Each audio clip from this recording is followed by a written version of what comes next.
Nous allons vraiment porter toute notre attention sur le Seigneur.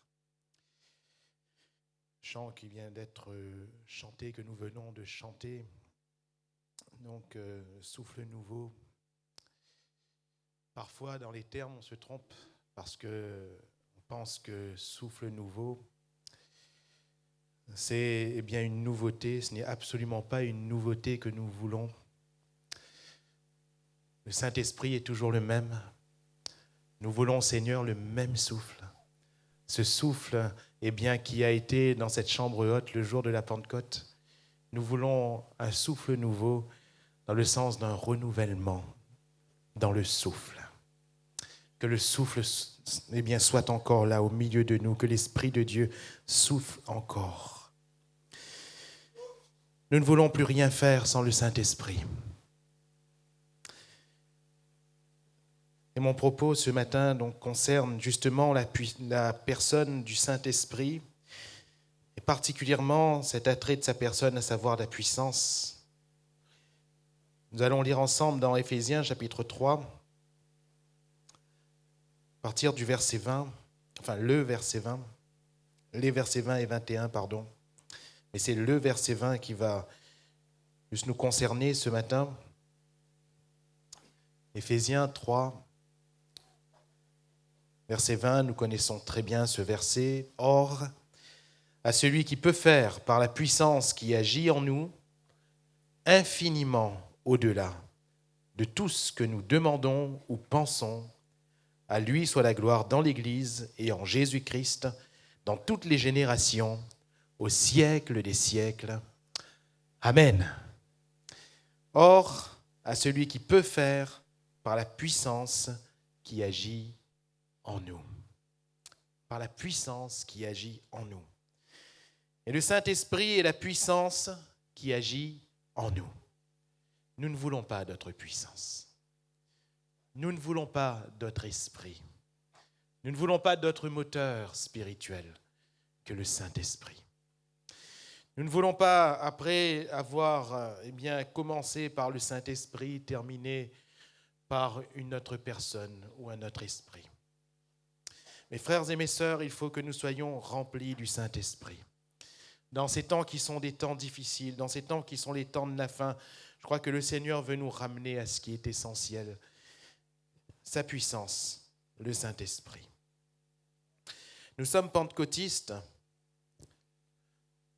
non pas que de nom, nous sommes pentecôtistes parce que nous croyons dans la personne du Saint-Esprit. Il y a des mouvements, même parfois évangéliques, qui ne croient pas à la personne et à la puissance du Saint-Esprit. Certains croient dans la personne, mais plus dans la puissance. Certains disent que la puissance était pour le début, ce n'est plus pour maintenant. Cependant, Jésus va dire que dans les derniers temps, par le prophète Joël, dans les derniers temps, je répandrai mon esprit sur toute chair. Quand ? Dans les derniers temps. Quand on dit dernier, quand on parle de l'école, quand on dit dernier de la classe, normalement il n'y a plus après. Dernier. Si je vous dis, je vous donne le dernier sandwich que j'ai dans la vitrine, c'est normalement qu'il n'y a plus après. Si vous dites que j'ai mis la dernière chemise propre, c'est que normalement tout le reste est sale. Il n'y a plus après. Il n'y a plus après. Le Seigneur dit dans les derniers temps.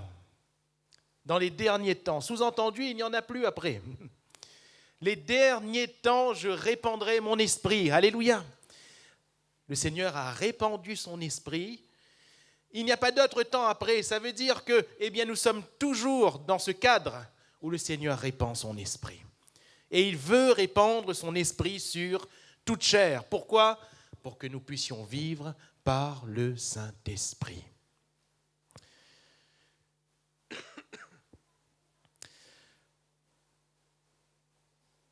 À celui qui peut, par la puissance qui agit en nous. Jésus demande à ses disciples, à ses apôtres, de ne pas quitter Jérusalem. Lorsqu'il monte au ciel, il va leur dire, vous n'êtes pas prêts tout de suite à partir, vous n'êtes pas prêts tout de suite à faire proprement l'œuvre. Mais Seigneur, pourtant, nous avons suivi 3 ans et demi de stage. Et quel maître de stage, Jésus, quel maître de stage. Nous avons vu, Seigneur, ton enseignement, nous avons vu les prodiges, les miracles, nous avons reçu, nous avons à peu près compris tout ce que tu as dit, Seigneur. Oui, mais vous ne quittez pas cette chambre haute. Vous ne quittez pas Jérusalem. Mais pourquoi, Seigneur ? Parce que vous ne devez agir qu'à partir de cette puissance. Vous ne pourrez faire l'œuvre qu'à partir de cette puissance. Vous ne pourrez être témoin qu'à partir de cette puissance. Vous recevrez une puissance, le Saint-Esprit survenant sur vous, et vous serez mes témoins. On a appelé ces premiers disciples à Antioche, on les a appelés chrétiens, c'est-à-dire petits Christ. Pourquoi ? Parce qu'on a vu en eux ce qui était aussi en Jésus. On a retrouvé de Jésus en eux, donc on les a appelés petits Christ. Jésus était rempli de la puissance de l'Esprit, revêtu de la puissance de l'Esprit, et il allait de lieu en lieu par la puissance de l'Esprit. Tout ce qu'il faisait était par la puissance du Saint-Esprit. Aussi, les hommes et les femmes de cette génération n'ont pas reconnu dans ces premiers disciples le physique de Jésus. Ils n'avaient pas le physique de Jésus. Ils n'ont pas reconnu la voix physique de Jésus, ils n'ont pas reconnu les yeux physiques de Jésus, ils n'ont pas reconnu la démarche physique de Jésus, mais il y avait en eux la puissance qui était en Christ. Et cette puissance est celle du Saint-Esprit. Mes frères et mes sœurs, nous ne ressemblerons jamais plus à Christ que lorsque nous serons remplis de son esprit. Les hommes et les femmes autour de nous ne reconnaîtront jamais plus Christ en nous que lorsque nous sommes remplis du Saint-Esprit. La puissance qui agit en nous. Alléluia. La puissance qui agit en nous. Ce texte que nous venons de lire, nous allons nous arrêter sur quelques termes pour bien nous imprégner de ce que le Seigneur veut pour nous ce matin. À celui qui peut, il est question de capacité, à celui qui est capable. Et Dieu est capable. Dieu est capable. Mon frère, ma sœur, là où tu n'es pas capable, là où je ne suis pas capable, Dieu est capable. Dieu est capable. Et tout le potentiel de cette puissance est premièrement en lui.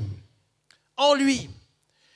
Et le jour où Jésus sort des eaux du Jourdain, le Saint-Esprit descend de Dieu sous la forme corporelle d'une colombe et s'arrête sur Jésus-Christ, le Fils de Dieu.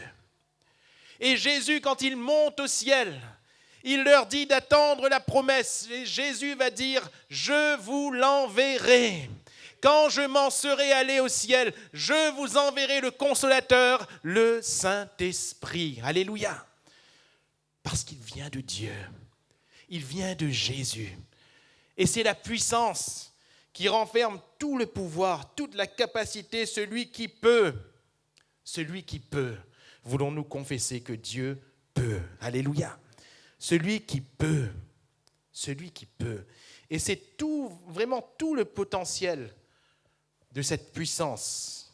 Le terme ici de puissance, en grec, pour ceux qui étudient, dynamis. Dynamis, c'est l'énergie, le potentiel de puissance. À celui donc qui peut, et on retrouve donc cette même racine dans ce terme peut, pouvoir, dynamai, qui donne ensuite dynamis. Donc, il y a une source, et cette source est chez Dieu. Alléluia. Et en Dieu seul. La source, ce n'est pas nous. La source, c'est le Seigneur. Et la source sera toujours le Seigneur, de sorte que ceux qui font état du dynamis, de la puissance, sont ceux qui sont en communion avec le dynamai, avec la source. Alléluia. Avec la source. Celui qui peut il peut faire. À celui qui peut faire. Et il est question dans ce terme « faire » qui englobe plusieurs définitions, plusieurs aspects tout du moins. Il est question de faire, de produire. De produire. Cela connote le fait de faire à partir toujours d'un point, à partir toujours d'une source, d'une ligne de départ. Et Dieu agit toujours à partir de sa parole. Il parle et la chose arrive. Il ordonne et elle existe, et nous le verrons tout à l'heure. Et il est dit qu'il fait à celui qui peut faire, donc par cette puissance, infiniment au-delà. Infiniment au-delà. C'est-à-dire, c'est le même terme qui est répété en 2 fois, qui désigne l'abondance. On peut le traduire ainsi, il peut faire infiniment, infiniment, ou bien au-delà, au-delà. Si le terme était utilisé seul, c'était déjà une surabondance. Mais ici, Paul l'amplifie. Il l'amplifie pour nous montrer que Dieu n'est pas seulement le Dieu de la surabondance, mais il est le Dieu de l'abondance infinie. Ça nous dépasse. Tout ce que Dieu va faire nous dépassera toujours. Toujours. C'est pour cela que nous ne devons pas nous figer sur une attente, mais nous devons nous figer sur le Seigneur. Nous attendre à Dieu, qui va faire toujours au-delà. Au-delà. Car Dieu est le Dieu de la surabondance. Alléluia.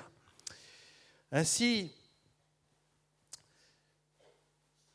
mes frères et mes sœurs, et je reviens à ce point qui est important, qui est crucial, si Dieu peut faire, à partir de la puissance qui agit en nous, parce que cette puissance, elle est active, nous devons être remplis de cette puissance. Alléluia. Si Dieu veut faire, par la puissance qui agit en nous, donc la puissance doit être en moi.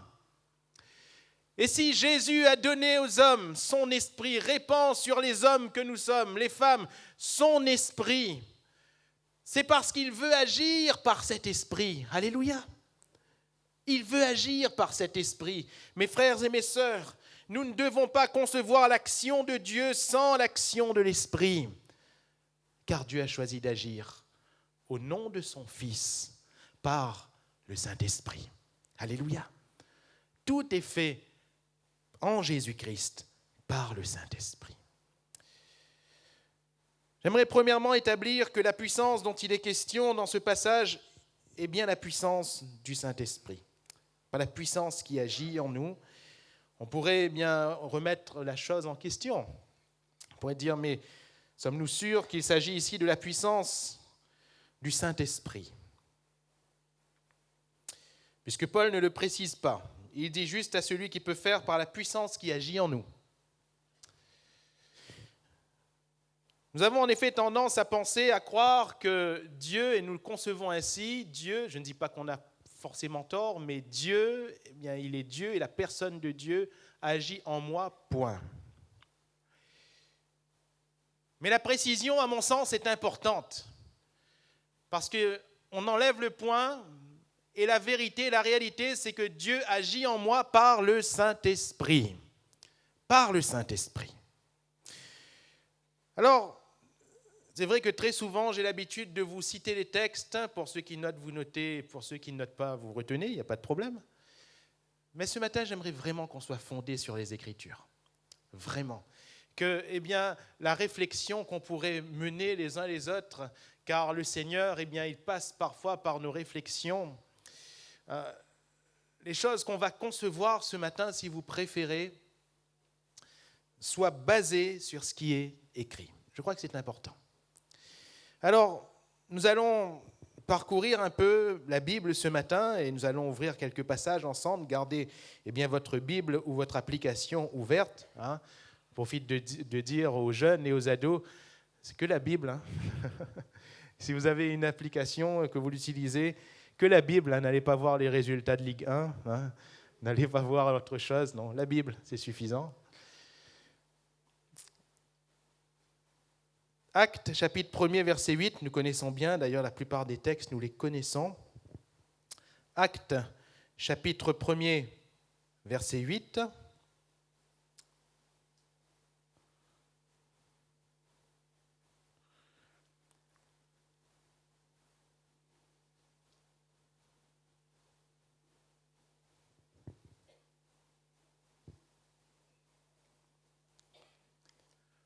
Voilà ce que Jésus va dire à ses disciples, nous l'avons évoqué tout à l'heure.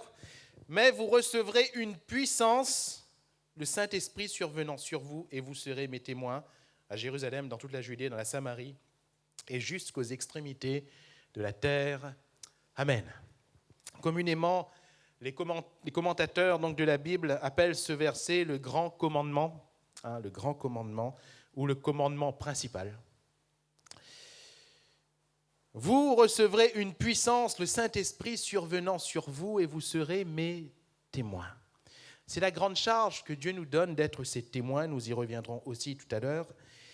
Mais il va dire, vous recevrez une puissance, nous retrouvons ce terme dunamis, puissance, donc c'est le même terme, même dans la langue originale en Éphésiens 3:20, ce même terme, mais cette puissance, ce dunamis, est rattaché à la personne du Saint-Esprit. Vous recevrez une puissance quand le Saint-Esprit va venir sur vous. Autrement dit, Jésus est en train de leur dire, tant que le Saint-Esprit ne vient pas, vous n'aurez pas cette puissance. Cette puissance ne pourra pas agir. Cette puissance ne pourra pas être en vous. Et Dieu ne pourra pas faire en vous, par elle, infiniment au-delà de ce que vous demandez ou pensez. Dieu ne pourra pas agir tant que cette puissance n'est pas là et donc tant que le Saint-Esprit n'est pas là. C'est bel et bien la puissance du Saint-Esprit. Alléluia. Le Saint-Esprit et sa puissance. Vous recevrez une puissance quand le Saint-Esprit va venir sur vous. Et cela nous apprend quelque chose à nous chrétiens. Mes frères et mes sœurs, quand nous sommes baptisés du Saint-Esprit, nous sommes baptisés dans le Saint-Esprit, c'est une grâce beaucoup plus grande que ce que nous pourrions penser. Beaucoup plus grande. Pourquoi ? Parce que nous sentons la plénitude de la présence de Jésus dans notre cœur, et c'est vrai. Nous ressentons bien que cette présence déborde, et nous nous mettons à parler en d'autres langues, et c'est merveilleux, c'est un merveilleux miracle. Mais ce n'est pas la finalité. Le Seigneur ne nous remplit pas du Saint-Esprit pour que, on atteste, on ressente la présence de Dieu dans nos cœurs, pour qu'on ait un petit plus, pour qu'on vive le miracle du parler en langue seulement. Dieu nous remplit du Saint-Esprit parce que par cet Esprit en nous, il veut agir. Alléluia. Il veut agir. C'est pour cela que trop souvent, trop souvent, nous vivons juste un temps de parler en langue et nous rangeons le Saint-Esprit au placard. Trop souvent, nous sommes baptisés un jour et on est content, frère, je suis baptisé du Saint-Esprit. Non, car Dieu veut agir par l'Esprit. Est-ce que nous sommes conscients que le Seigneur veut agir par son Esprit, ni par ma force, ni par ma puissance, mais par son Esprit. Et Dieu donnera toujours l'exclusivité, écoutez-moi bien, l'exclusivité de son action au Saint-Esprit. Toujours. Nous avons entendu le don spirituel, je ne donnerai pas ma gloire à un homme. Je ne donnerai pas ma gloire à un homme. C'est-à-dire qu'un homme ne pourra jamais se glorifier par lui-même. Non. L'exclusivité de l'action de Dieu est par le Saint-Esprit. Par le Saint-Esprit. Aussi, quand nous qui ne sommes pas encore remplis, nous qui ne sommes pas encore baptisés, quand nous voulons recevoir le Saint-Esprit, la vraie question qu'il faut se poser, c'est pourquoi je veux recevoir le Saint-Esprit ? Dans quel but ? Dans quel but ? Jeune homme, jeune fille, pourquoi est-ce que tu veux recevoir le Saint-Esprit ? Enfant, pourquoi est-ce que tu veux recevoir le Saint-Esprit ? Parce que tes parents t'ont dit c'est bien ? Parce qu'on t'a encouragé à l'être? Oui, c'est bien, oui, c'est une bonne chose. Mais quand on vient vers Dieu, il me semble qu'il faut avoir un but. Quand on demande à Dieu quelque chose, il faut avoir un but. Et Jésus donne le but ici. Vous allez recevoir le Saint-Esprit. Et quand vous allez recevoir le Saint-Esprit, vous allez recevoir une puissance.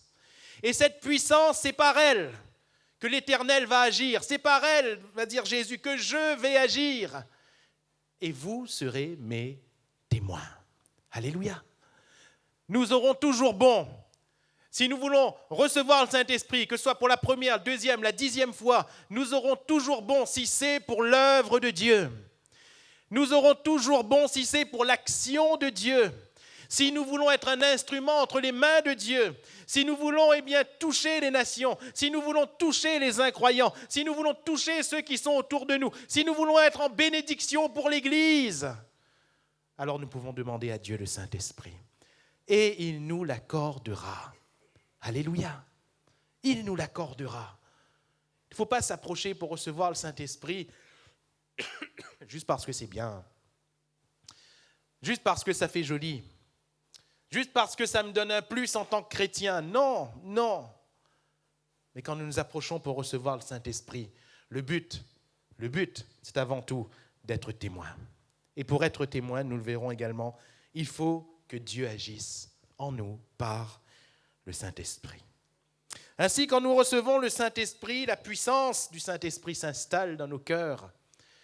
Au fur et à mesure de notre marche avec Dieu, au fur et à mesure de notre communion avec Dieu, au fur et à mesure de notre sanctification, cette puissance s'installe, je mets entre guillemets, c'est-à-dire que Dieu agit, il agit, il agit, il agit.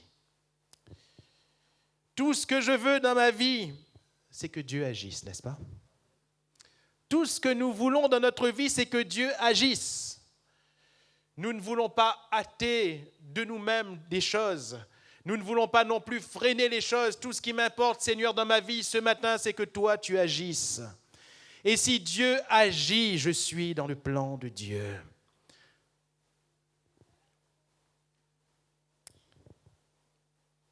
Donc la puissance, c'est celle du Saint-Esprit. Deuxièmement, cette puissance, puisqu'elle est celle du Saint-Esprit, elle est créatrice. Elle est créatrice. C'est-à-dire que quand nous agissons toujours d'une manière limitée. L'homme ne peut faire qu'à partir de ce qui existe, n'est-ce pas? Il y a de grands progrès, il est vrai, il y a de belles innovations, mais innover, faire du nouveau, part toujours pour l'homme de l'ancien. Alors que Dieu, lui, il est créateur. C'est-à-dire que par la puissance, par sa puissance, il peut ne partir de rien. Il fait à partir de rien. Lisons ensemble 2 passages. Ésaïe chapitre 40, verset 26.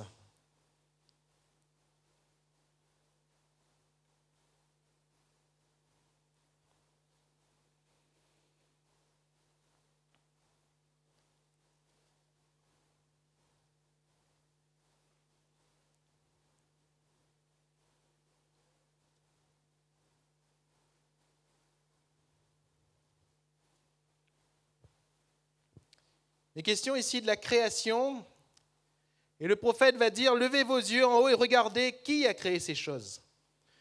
Qui fait marcher en ordre leur armée? Il les appelle toutes par leur nom, par son grand pouvoir et par sa force puissante. Il n'en est pas une qui fasse défaut. Amen. Il n'en est pas une qui fasse défaut. Il est question du ciel, de toute l'armée des cieux. Et il est dit ici que quand Dieu parle, quand Dieu appelle, par son grand pouvoir et par sa force toute puissante, tout ce qu'il appelle est là. Alléluia. Et n'est rien qui fait défaut. Quand Dieu parle, par sa puissance créatrice, tout ce qu'il dit s'accomplit. Et rien ne peut faire défaut. Si Dieu agit, il n'y a pas d'échec. Si Dieu agit, le néant ne peut pas rester néant. Genèse chapitre 1er, verset 1er. Au commencement, Dieu créa les cieux et la terre. La terre était informe et vide. Mais le Saint-Esprit, l'Esprit de Dieu, se mouvait à la surface des eaux. L'Esprit de Dieu planait.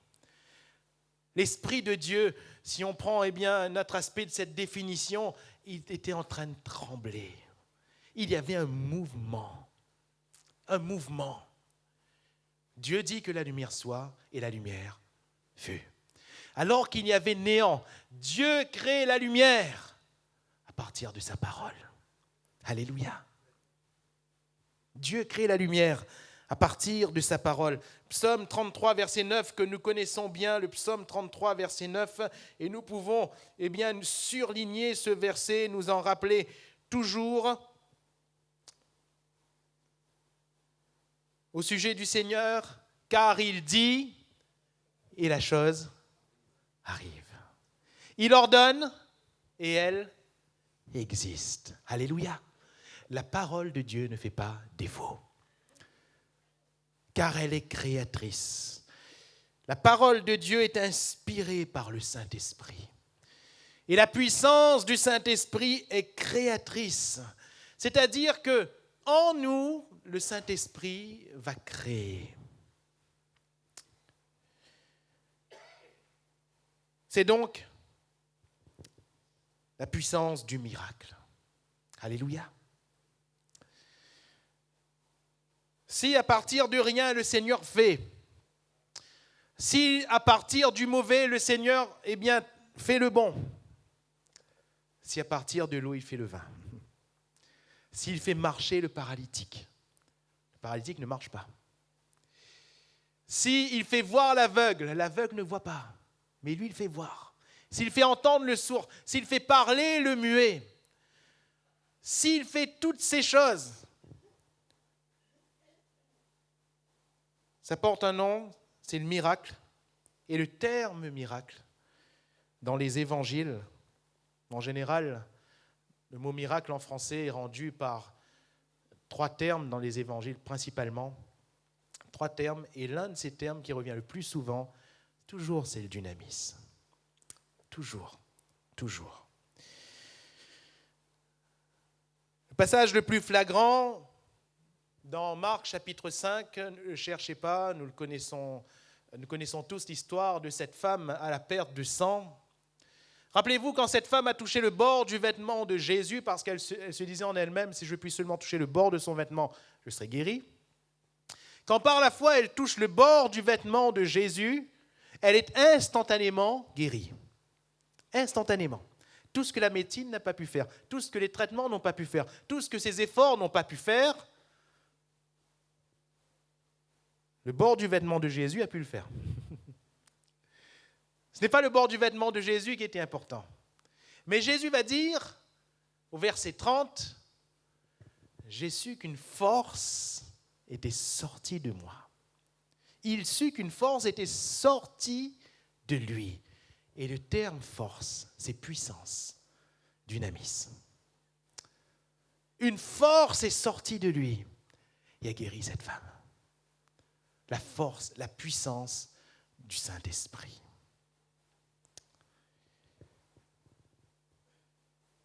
Jésus faisait-il les miracles par le Saint-Esprit ? Bien sûr que oui. Bien sûr que oui. Pourtant, il est fils de Dieu. Il aurait pu faire les choses par lui-même. Mais il ne fait rien. Depuis 0 jusqu'à 30 ans, il ne fait rien. Il est déjà fils de Dieu, nous sommes d'accord. À l'âge de 12 ans, que va-t-il dire à ses docteurs de la loi ? Eh bien, dans le temple, il faut que je m'occupe des affaires de mon père. Il va dire pardon à ses parents, après avoir discuté avec les docteurs de la loi. Il va dire à ses parents, il faut que je fasse donc. Je m'occupe des choses de mon père. Il est fils de Dieu déjà. Déjà. mais il ne fait rien. À l'âge de 30 ans, alors qu'il sort des eaux du Jourdain, le Saint-Esprit descend sur lui. Lisons Luc chapitre 4. Comment Jésus fait-il les merveilles que l'Évangile nous rapporte? Verset 1er, Jésus, rempli du Saint-Esprit, revint du Jourdain. Alléluia. Jésus, rempli du Saint-Esprit. Je ne sais pas si vous y avez déjà réfléchi, mais c'est presque impensable. D'un point de vue basique, on va presque dire, il n'y a pas besoin, s'il est fils de Dieu. S'il est fils de Dieu, qu'est-il encore besoin de dire qu'il est rempli du Saint-Esprit? À la limite, il n'en a pas besoin. Il peut agir par lui-même. Il peut agir par lui-même. Mais le texte nous dit ici, rempli du Saint-Esprit. Jésus n'agit pas sans le Saint-Esprit, parce que Dieu ne fait pas sans le Saint-Esprit. Alléluia. Verset 14. Jésus, revêtu de la puissance du Saint-Esprit, retourna en Galilée et sa renommée se répandit dans tout le pays. Jésus, revêtu de la puissance du Saint-Esprit. Il allait dans tout le pays, comment? Revêtu de la puissance du Saint-Esprit. Toujours, toujours. Et quand il déroule un peu plus bas, au verset 18, le rouleau du livre du prophète Ésaïe, il va déclarer que ces paroles sont accomplies aujourd'hui, sous-entendu en lui. L'Esprit du Seigneur est sur moi, parce qu'il m'a oint. L'Esprit du Seigneur est sur moi. Comment Jésus accomplissait-il les miracles, les signes, les prodiges? Toujours par la puissance du Saint-Esprit. Quand on a dit de Jésus, c'est par Béelzébul, le prince des démons, qu'il chasse les démons, Jésus va dire, si par contre, ce que vous dites ce que vous voulez, mais par contre, si c'est par le doigt de Dieu que je chasse les démons, alors le royaume de Dieu s'est approché de vous. Si c'est par le doigt de Dieu. Jésus ne dit pas si c'est par le doigt du Fils de Dieu. Il dit si c'est par le doigt de Dieu. Et le doigt de Dieu, c'est le Saint-Esprit. Alléluia. C'est le Saint-Esprit. Car c'est par le Saint-Esprit qu'on chasse les démons. C'est par le Saint-Esprit que les maladies s'en vont. C'est par le Saint-Esprit que des hommes et des femmes sont délivrés de chaînes et de passions. Par le Saint-Esprit. Par le Saint-Esprit. Le doigt de Dieu. Donc cette puissance, c'est la puissance du Saint-Esprit. Mais dans ce texte, il est bien dit que cette puissance, elle doit être en nous. Or, à celui qui peut, par la puissance qui agit en nous. En nous. Et c'est en nous que le Saint-Esprit veut être. C'est merveilleux, hein? C'est en moi que le Saint-Esprit veut être. Que sommes-nous? Que sommes-nous? Parfois, je me dis, Seigneur, mais qui aurait envie d'être avec une personne comme moi? Nous sommes tellement difficiles, nous sommes tellement durs de cœur. Parfois, on pense être bon, et puis tout d'un coup, ce qu'on fait révèle qu'on est encore un peu mauvais. On manque encore tellement. On s'emporte encore tellement. On pense encore tellement mal. Mais cependant, c'est encore en nous que le Saint-Esprit veut être. Alléluia. Et cette puissance ne sera pas oisive. Elle ne sera pas stérile en nous. Alléluia. En nous. Et en nous signifie premièrement pour nous-mêmes. Pour nous-mêmes. Le Saint-Esprit veut agir en nous, mais pour nous-mêmes.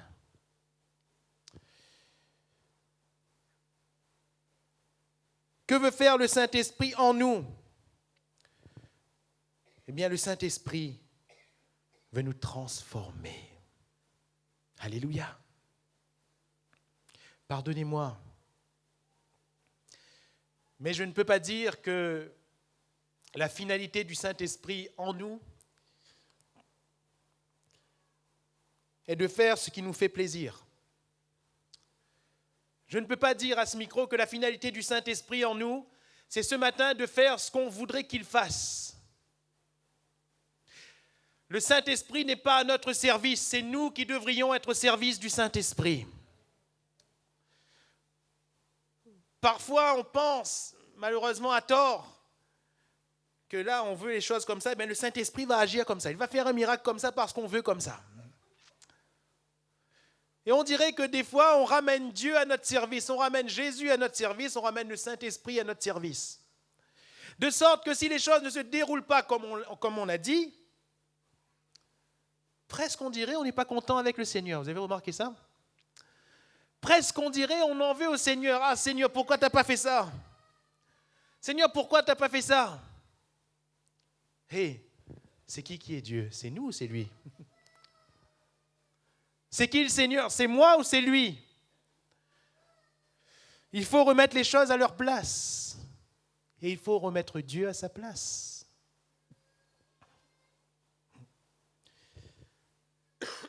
Que veut faire le Saint-Esprit en nous? Non pas répondre à nos désirs, sauf à un désir, si notre désir est d'être semblable à Jésus-Christ. Nous transformer et nous rendre semblables à Christ. Voilà l'œuvre du Saint-Esprit. Jean 16, verset 14.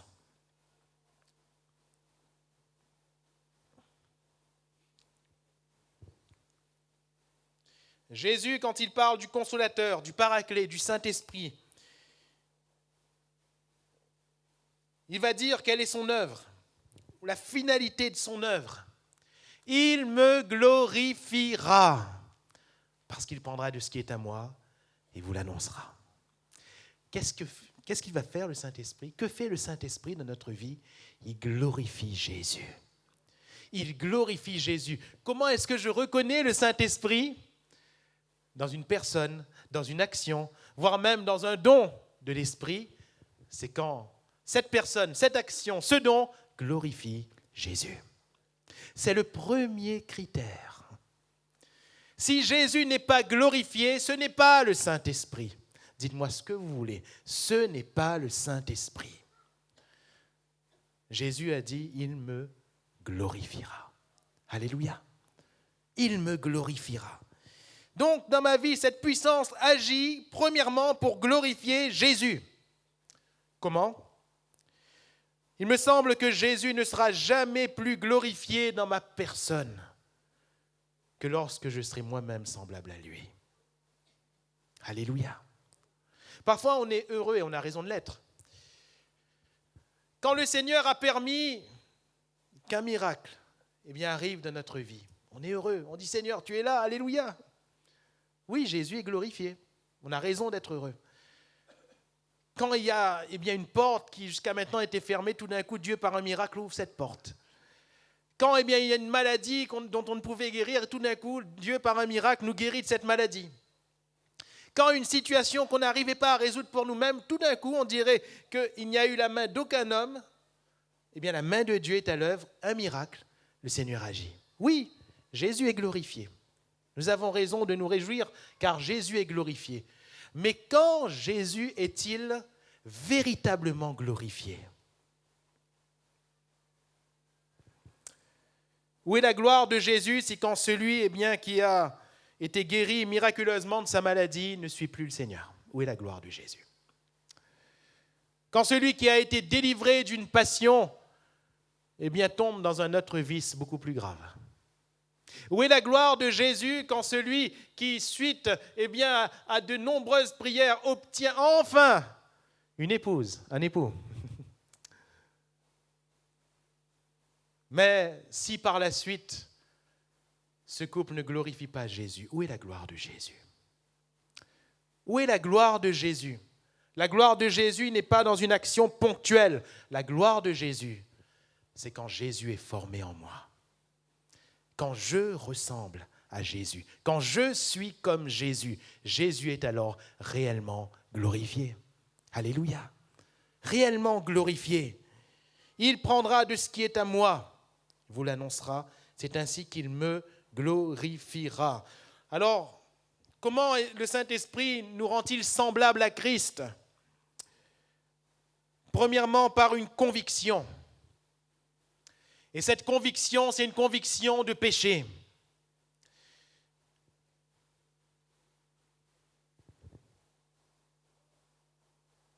Verset 13 de ce même chapitre 16. Quand le Consolateur sera venu, l'Esprit de vérité, il vous conduira dans toute la vérité, car il ne parlera pas de lui-même, mais il dira tout ce qu'il a entendu. Donc il va nous conduire dans toute la vérité. Et c'est quoi la vérité ? C'est que premièrement, frères et sœurs, retenez bien cela. Même si nous connaissons l'Évangile, même si nous le connaissons depuis plusieurs années, la première vérité que le Saint-Esprit nous enseigne, c'est que vous et moi, nous sommes pécheurs. Rappelons-nous toujours, avant d'établir quelque chose, et même si ce quelque chose nous qualifions de juste, avant de l'établir, rappelons une chose, moi qui établis les choses, je suis premièrement pécheur. Donc si je vais de ma propre réflexion, c'est forcément à partir de ce qui est erroné que je cherche à établir quelque chose de juste. Ça ne fonctionnera pas. Ça ne fonctionnera pas. Verset 8 du chapitre 16, quand il sera venu, il convaincra le monde en ce qui concerne le péché, la justice et le jugement. Il va nous convaincre. Premièrement, que nous sommes pécheurs. Premièrement, toujours. Et je remarquais que lorsque je me tourne vers la personne du Saint-Esprit, quand je me tourne vers le Seigneur, la première chose, ça ne manque pas, je ne sais pas si pour vous c'est la même chose, la première chose que je vois, c'est ma misère. C'est ma misère. C'est mon indignité. Vous allez me dire, pourtant, vous êtes pasteur. Mais pourquoi ? Le pasteur, il est un homme, pas vrai ? Dans homme de Dieu, il y a homme. Nous sommes tous des serviteurs de Dieu, tous braves. Comme je dis souvent, tous prêts à tout, mais souvent bons à rien. Prêts à tout, mais bons à rien. Ça, c'est moi, c'est ma carte de visite. On a les plus grands désirs, les plus beaux rêves, les plus belles volontés. Mais finalement, qu'est-ce qu'on accomplit ? Qu'est-ce qu'on accomplit ? On met en œuvre parfois toutes nos forces, tous nos efforts. Mais finalement, qu'est-ce qui aboutit vraiment ? Ah, mes frères et mes sœurs, qu'est-ce qu'on est misérable. Sans le Seigneur, c'est fini. C'est fini. C'est fini. Le Saint-Esprit nous convainc de cela. Et il nous convaincra toujours de cela. Toujours, toujours, toujours. À chaque fois que nous entrons dans la présence du Seigneur, le Saint-Esprit nous rappelle que nous sommes incapables, que nous sommes misérables et que nous étions du nombre des perdus. Si nous sommes rachetés aujourd'hui, c'est par lui. Alléluia. C'est par sa grâce. Donc, il nous convainc de péché. Et si nous nous laissons convaincre de péché, parce qu'il y en a qui ne se laissent pas, il y en a qui, malheureusement, à un moment donné, se croient parvenus. Mais si, dans cette humilité, nous nous laissons convaincre de péché, qu'est-ce qui se passe ? Alors le Saint-Esprit peut commencer la transformation. Alléluia. Il peut commencer. S'il n'y a pas conviction de péché, il n'y a pas de transformation. Ce n'est pas possible. S'il n'y a pas, premièrement, conviction de péché, il n'y a pas de semblable à Christ. Ce n'est pas possible. Premièrement, on est convaincu de péché, et à partir de là, le Saint-Esprit commence à nous transformer. 2 Corinthiens 3,18, nous tous qui le visage découvert, contemplons comme dans un miroir la gloire du Seigneur. Nous sommes transformés de gloire en gloire, en la même image, comme par le Seigneur, l'Esprit. Ou le texte littéral, par l'Esprit du Seigneur. Alléluia. Par le Saint-Esprit, le Seigneur. Nous sommes transformés. Est-ce que nous faisons quelque chose pour être transformés? La seule chose que nous faisons pendant ce texte, c'est que nous contemplons le miroir. Nous contemplons le miroir. Nous contemplons quoi? La gloire du Seigneur. Alléluia. La gloire du Seigneur. Nous ne nous contemplons pas dans le miroir. Dans le miroir, je me vois. Je me vois. Mais ce n'est pas sur moi que je m'arrête. Si je m'arrête sur moi, je suis découragé ou je suis orgueilleux. L'un ou l'autre. Mais je ne m'arrête pas sur moi-même. Je regarde à la gloire du Seigneur. Et quand je regarde la gloire du Seigneur, bien sûr que je sais que je suis misérable. Bien sûr que je sais bien en deçà de ce que Dieu est. Bien sûr. Mais qu'est-ce qui se passe? Nous n'avons rien d'autre à faire. Nous contemplons le Seigneur agit. Alléluia. Et le Saint-Esprit nous transforme pour nous rendre semblables à Christ. Il nous transforme pour qu'on soit semblable à Christ. Mes frères et mes sœurs, il ne faut pas une évolution. Il ne faut pas une amélioration. Il faut un changement. Il faut une transformation. Arrêtons d'essayer de nous améliorer. Arrêtons d'essayer de produire des efforts ça et là. Le seul effort qu'on doit produire, c'est contempler le Seigneur. Contempler la gloire du Seigneur. Mes frères et mes sœurs, si nous contemplons le Seigneur, le psalmiste va dire que nous sommes rayonnants de joie et que le visage ne se couvre pas de honte. Comment est-ce qu'on a fait? On a changé quelque chose? Non. On a fait un effort? Non. On a contemplé le Seigneur. Et c'est lui qui agit sur notre visage. C'est lui qui agit sur notre cœur. C'est lui qui agit sur ce que l'on est.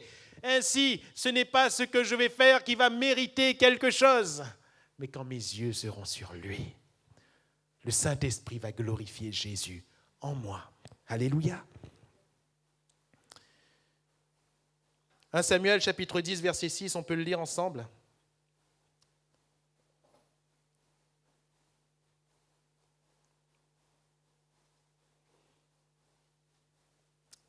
Samuel parle, le prophète donc parle à Saül, qui va devenir le premier roi d'Israël. Ce n'est pas n'importe quoi. Ce n'est pas une charge mince.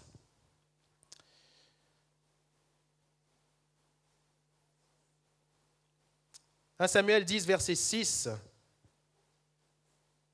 Samuel prophétise et il dit à Saül tout ce qui allait lui arriver, le chemin par lequel il doit passer pour devenir le premier roi, pour répondre à l'onction que le Seigneur est en train de répandre sur sa vie. L'Esprit de l'Éternel te saisira, tu prophétiseras et tu seras changé en un autre homme. Alléluia. Tu seras changé. Pas tu seras amélioré. Pas tu évolueras. Tu seras changé. En un autre homme. Seigneur, pourquoi en un autre homme? Saül était déjà bien bâti, il dépassait tout le monde de la tête. Saül était déjà quelqu'un de courageux. Les ânesses de son père se perdent, lui il va chercher pendant 3 jours. Il est courageux. Même à un moment donné, son serviteur va dire, allez on arrête, on rentre. Lui il voulait chercher encore. Il est courageux, il est tenace, il est persévérant. Ce Saül était humble, quand on va le chercher, il est caché parmi les bagages. Il avait beaucoup de bonnes qualités, mais le Seigneur va dire, ce n'est pas ce Saül-là que je veux sur le trône. Le Saül que je veux sur le trône, c'est le Saül qui sera changé. Alléluia. Changé. Comment? Comment sommes-nous changés? Par l'Esprit de Dieu. L'Esprit de Dieu. C'est par l'Esprit de l'Éternel que tu seras changé en un autre homme. Regardez le processus, il est intéressant. Premièrement, l'Esprit de l'Éternel va te saisir.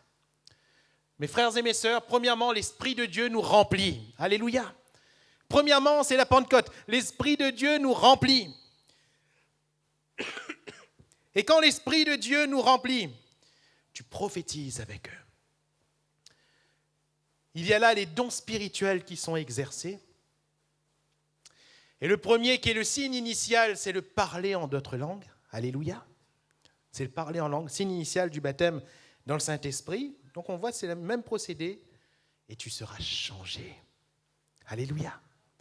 Tu seras changé. Paul dit aux Corinthiens de gloire en gloire par le Seigneur l'Esprit. Ainsi, nous ne sommes pas changés. Pardon, nous ne sommes pas, je le disais, améliorés. Nous ne nous inscrivons pas dans une évolution, sinon dans l'évolution que comprend le changement, la transformation. De gloire en gloire. C'est bien une évolution, mais dans le cadre de cette transformation. C'est le Seigneur qui l'opère, ce n'est pas nous. Et nous devenons un autre homme. Quel homme devenons-nous ? Nous devenons Christ. Alléluia. Mon frère, ma sœur, Dieu nous change pour nous faire devenir Christ, comme lui. Il forme en nous la personne de Christ. Pour Dieu, si ce n'est pas Christ qui est formé en nous, c'est forcément un échec. Forcément. Ne dis pas que, eh bien, comme tu es arrivé, c'est bon. Non, tant que Christ n'est pas formé, ce n'est pas bon. Tant que Christ n'est pas entièrement formé, ce n'est pas bon. Dans la création, quand Dieu avait tout formé, là il a regardé, il a dit c'est bon. Quand il a formé tout ce qu'il voulait former, il a dit c'est très bon. Tant qu'il n'avait pas fini, à chaque étape, oui, il disait l'étape est terminée, c'est bon. L'étape est terminée, c'est bon. L'étape est terminée, c'est bon. Et à la fin, tout était très bon. On a peut-être franchi des étapes, gloire à Dieu, c'est bon.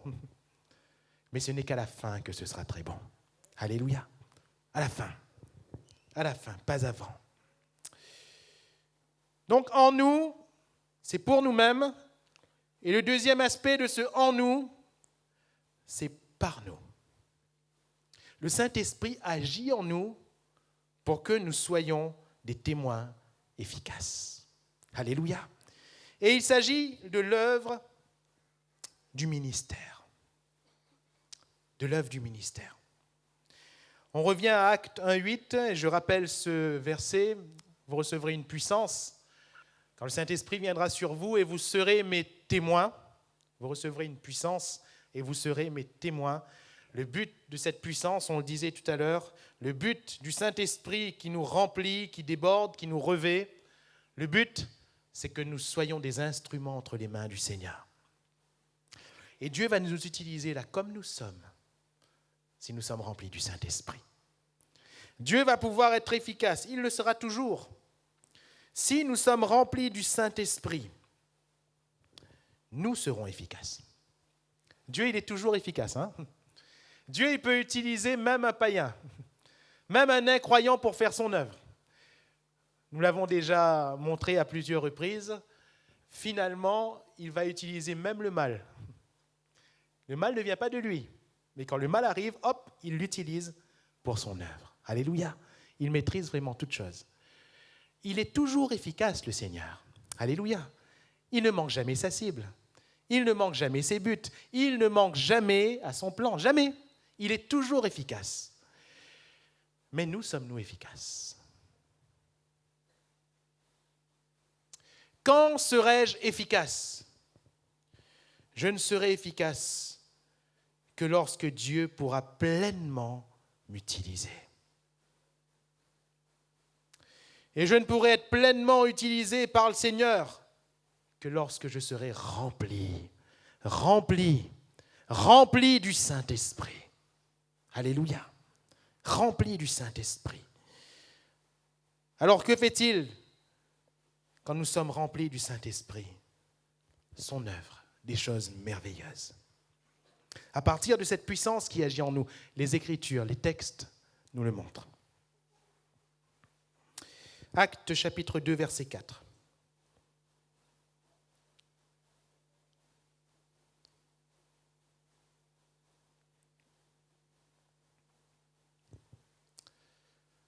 Nous sommes dans cette chambre haute, le jour de la Pentecôte.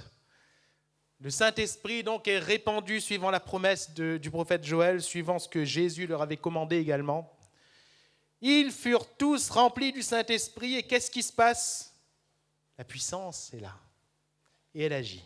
Et le texte nous en parle. Ils se mirent à parler en d'autres langues selon que l'Esprit leur donnait de s'exprimer. Ils se mirent à parler. C'est eux qui se mettent à parler. Et là, je fais une petite parenthèse. Frères et sœurs, vous qui voulez être remplis du Saint-Esprit, être baptisés du Saint-Esprit, il y en a qui parfois ont reçu le Saint-Esprit, mais qui ont du mal à parler en langue. Pourquoi ? Parce qu'il y a trop de calculs, il y a une espèce de mécanique qui se met en place dans notre tête et que nous essayons de rechercher dans le physique. Ça ne fonctionne pas comme ça. Absolument pas. Ils se mirent à parler en d'autres langues. C'est nous qui parlons. Nous sommes remplis du Saint-Esprit, mais c'est nous qui parlons. C'est nous. Si j'arrête de parler en langue, le Saint-Esprit ne va pas me forcer à parler quand même. Si je ne parle pas, le Saint-Esprit ne va pas forcer ma mâchoire pour me faire dire des choses. Non, le Saint-Esprit ne fonctionnera jamais comme ça. C'est toujours avec notre concours que le Saint-Esprit va agir. Toujours. À nous d'être au service du Saint-Esprit. Ici, ils se mirent à parler en d'autres langues. Ce sont eux qui parlent. Mais ils ne parlent pas d'eux-mêmes. Ils parlent selon que l'Esprit leur donnait de s'exprimer. Alléluia. Selon que l'Esprit leur donnait de s'exprimer. Et s'exprimer, ici, ce terme, dans le grec, il est question de parler, de s'exprimer, mais non par nous-mêmes, sous l'inspiration de Dieu. Non avec des paroles ordinaires, mais celles qui sont destinées à élever et à édifier. Alléluia. Donc il y a là une source. La source, nous l'avons dit en introduction, c'est Dieu. Et de Dieu vient en nous le potentiel, l'énergie. Le Saint-Esprit est en nous. Et avec le Saint-Esprit, cette puissance qui est comme un dépôt. Nous pouvons choisir ou non, quand nous sommes remplis, de parler par le Saint-Esprit ou sans le Saint-Esprit. Nous choisissons. Si nous parlons par le Saint-Esprit, nous ne parlons pas de nous-mêmes. Nous parlons sous l'inspiration de Dieu. Et si nous parlons sous l'inspiration de Dieu, nous ne disons plus des paroles ordinaires, mais des paroles qui ont un but. Ils se sont mis à parler en d'autres langues. Et quel est le but du parler en langue ? Premièrement, va dire Paul, de nous édifier nous-mêmes. Alléluia. C'est-à-dire de nous construire nous-mêmes, de nous faire du bien nous-mêmes.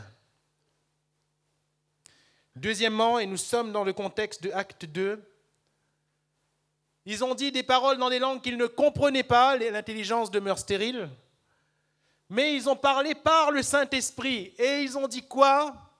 Des merveilles à Dieu. Des merveilles. Dans quel but ? Que ceux qui étaient d'autres langues, d'autres peuples, d'autres tribus, d'autres nations, des prosélytes, des Juifs d'autres nations qui étaient là pour la fête à Jérusalem, pour qu'ils entendent ce miracle. Comment les entendons-nous parler ? Dans notre langue, des merveilles de Dieu. Et ils vont être touchés, et ce miracle va leur permettre de s'approcher, d'entendre l'Évangile et de se convertir à Jésus-Christ. Alléluia. Le but, c'est l'œuvre de Dieu. Et la puissance amène le miracle, et le miracle amène des conversions.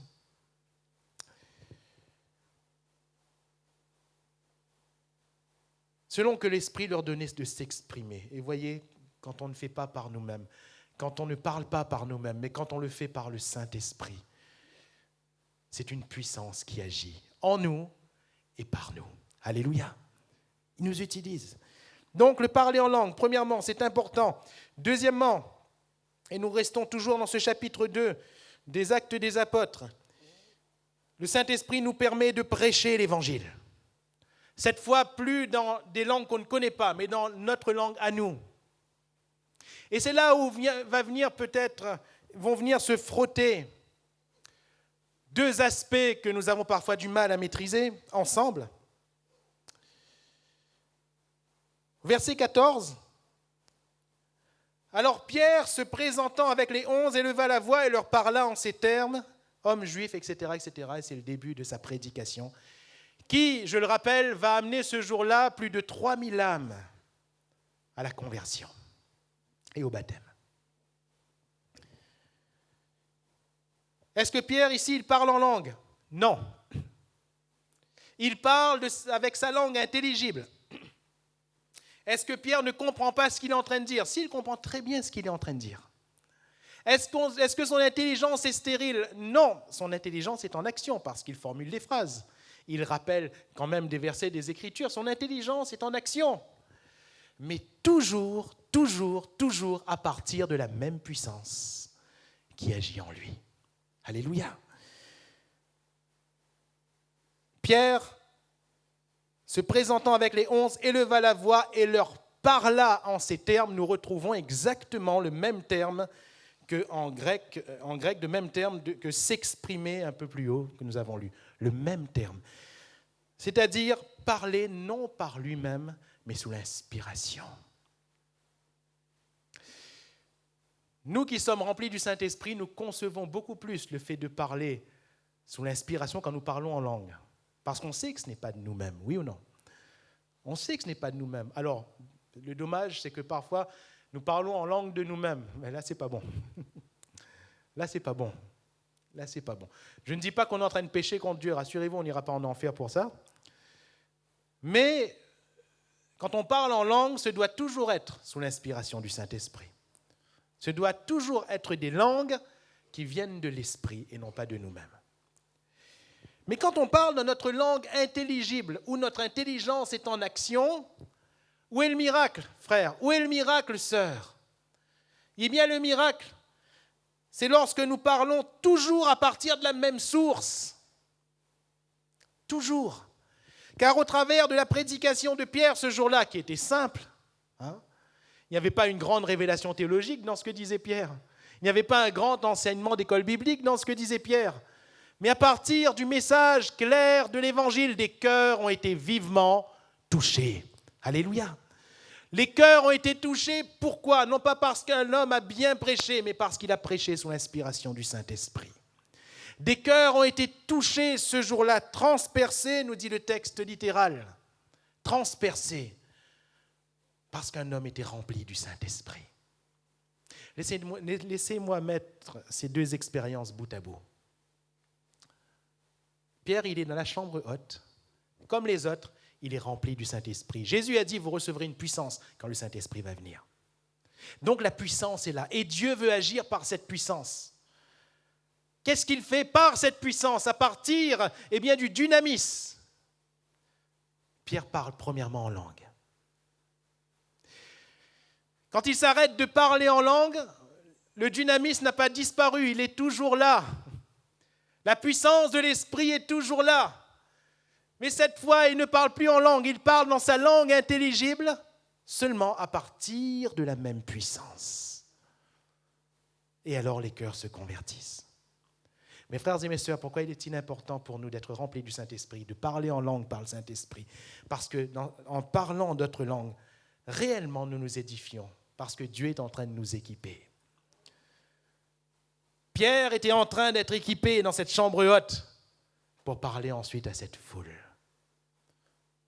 Dieu était en train de l'entraîner, je mets entre guillemets, vous comprendrez bien. Parce que de la même manière où il va parler en langue, il va aussi parler dans sa langue intelligible à cette foule, et cette foule va être touchée. Alléluia.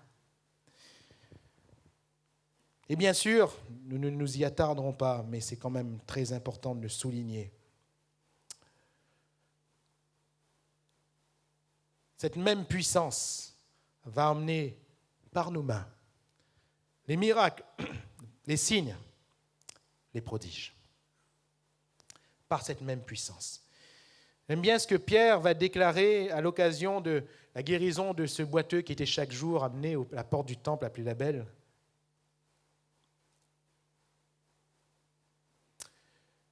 Pierre, il va dire, alors que la foule accourait en voyant cet homme complètement guéri, Hommes israélites, acte 3, verset 12, pourquoi vous étonnez-vous de cela?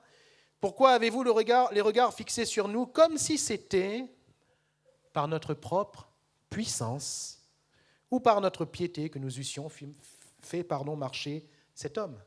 Comme si c'eût été par notre propre dynamis, par notre propre puissance. Que veut dire ici Pierre? Ce n'est pas par notre puissance, mais par la puissance de Dieu. Alléluia. Dieu utilise des hommes simples comme Pierre pour faire de grands prodiges et de grands miracles.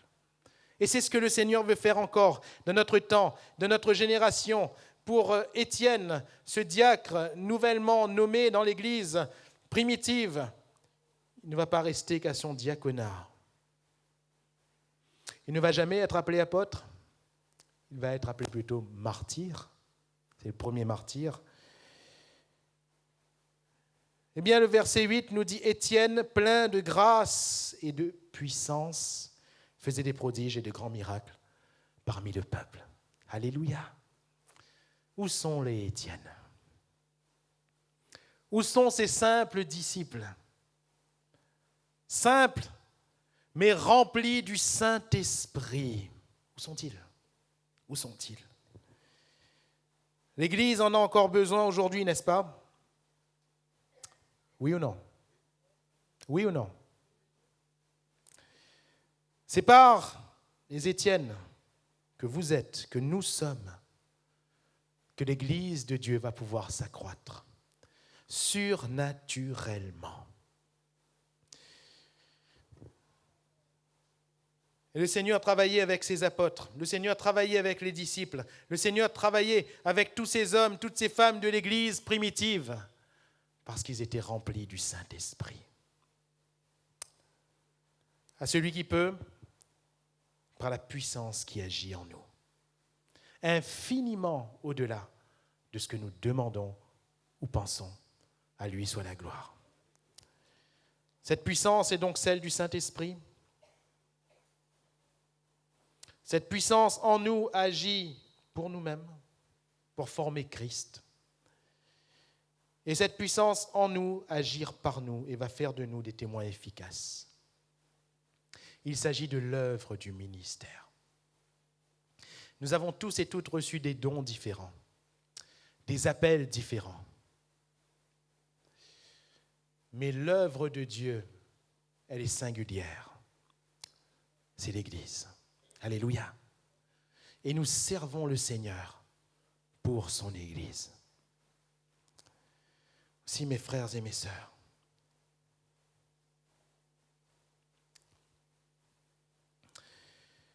les temps les derniers, c'est maintenant. Ne me demandez pas quand est-ce que Jésus va revenir, personne ne le sait. Mais ce que l'on sait, c'est qu'il va très bientôt revenir. Très bientôt. Très, très bientôt. Et si ces premiers chrétiens vivaient comme si que Jésus allait paraître à tout moment, mes frères et mes sœurs, quelle ne doit pas être, nous, notre prudence aujourd'hui? Comment vivaient ces premiers chrétiens qui croyaient que Jésus allait paraître à tout moment? Ils n'étaient pas tous érudits dans la Bible. Ils n'avaient pas tous une grande éloquence. Ils n'avaient pas tous la capacité de prêcher. Ils n'étaient pas tous appelés au ministère don. Ils n'avaient pas tous une grande charge dans l'Église. La grande majorité, humainement parlant, est restée anonyme. L'histoire n'a pas retenu leur nom. Mais tous, ils avaient ce point commun. Ils étaient remplis du Saint-Esprit. Alléluia. La puissance qui agit en nous. Le Saint-Esprit. Et à partir d'hommes et de femmes simples, anonymes, inconnus des livres d'histoire, Dieu a fait son œuvre. Alléluia. Dieu a fait son œuvre. Et vous savez quoi? C'est par toi aujourd'hui, c'est par moi aujourd'hui, c'est par nous que Dieu veut faire son œuvre. Non pas à partir de ce que nous sommes humainement, non pas à partir des capacités qu'il nous a données, car toutes les capacités viennent de lui, alléluia. mais à partir de l'esprit qu'il fait reposer en nous. Cet esprit qu'il chérit, il l'a fait reposer en nous, parce qu'il veut faire son œuvre en nous et par nous. C'est pour cela que, mes frères et mes sœurs, si nous prions aujourd'hui, c'est avant tout pour être renouvelés dans le Saint-Esprit. C'est avant tout pour vous et pour moi de connaître à nouveau ce baptême, de connaître à nouveau cette Pentecôte merveilleuse, de dire « Seigneur, remplis-moi du Saint-Esprit ». Si le Seigneur ne veut faire que par son Esprit, alors il nous est avantageux d'être remplis du Saint-Esprit. Si le Seigneur veut agir dans son Église par son Esprit, mes frères et mes sœurs, nous devons rechercher le Saint-Esprit. Alléluia.